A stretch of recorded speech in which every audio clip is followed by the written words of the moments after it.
Hey, welcome back to another Netcast. I'm Rich Lopez, Quantrix Authority. Fantastic that you joined me today for episode number 135, Running CountIF. This really goes along with episodes 97 and episode 49, where I show you how to do CountIF in Quantrix. But I wanted to show you today how to do a running CountIF. And what I mean by that is I have here a maintenance inputs matrix, okay? And what's going to happen is I'm going to go ahead and select a machine from time to time from my little drop down here where I have constrained input. And if I have multiple machines, or if I have multiples of the same machine, so two of Frisco Peak, I want to have a counter column out here that has this first instance of Frisco Peak is 1 and this instance of Frisco Peak is 2, and the same would be true for Delta. This one ought to be 1, this one ought to be 2. If I were to add another Frisco Peak, then I would expect that one to be 3, or if I added another Delta, again to be 3. So kind of get a running counter, if you will. So how do you do that? Well, it's pretty straightforward. You go equals, you need to use some recursion, but it goes equals count, and I want to say select my machine,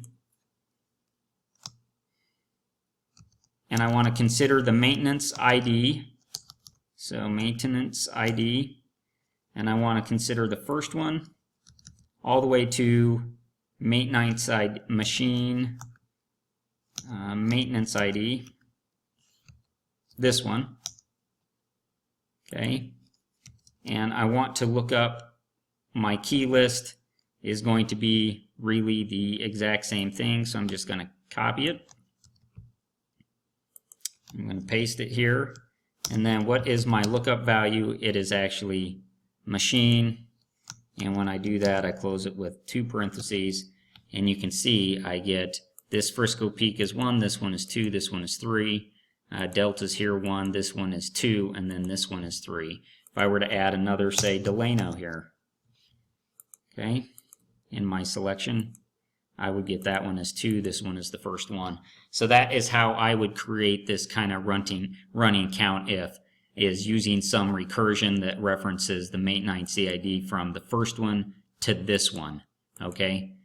And this meaning the one that it is, the position that is currently at. Anyway, that's a running CountIF. I hope you find that useful. I suppose you could change this from a CountIF to a SumIF if you wanted, or a running SumIF, or something if you wanted, and it would work very, very slick and very easily for you. Anyway, if you have any questions about running CountIFs, running subtotals, anything like that, I hope that you'll reach out to me at quantrixauthority@gmail.com. I absolutely love Quantrix. I want to make you a Quantrix master. This tool is awesome. So please join me again for another episode of Quantrix Authority with Rich Lopez.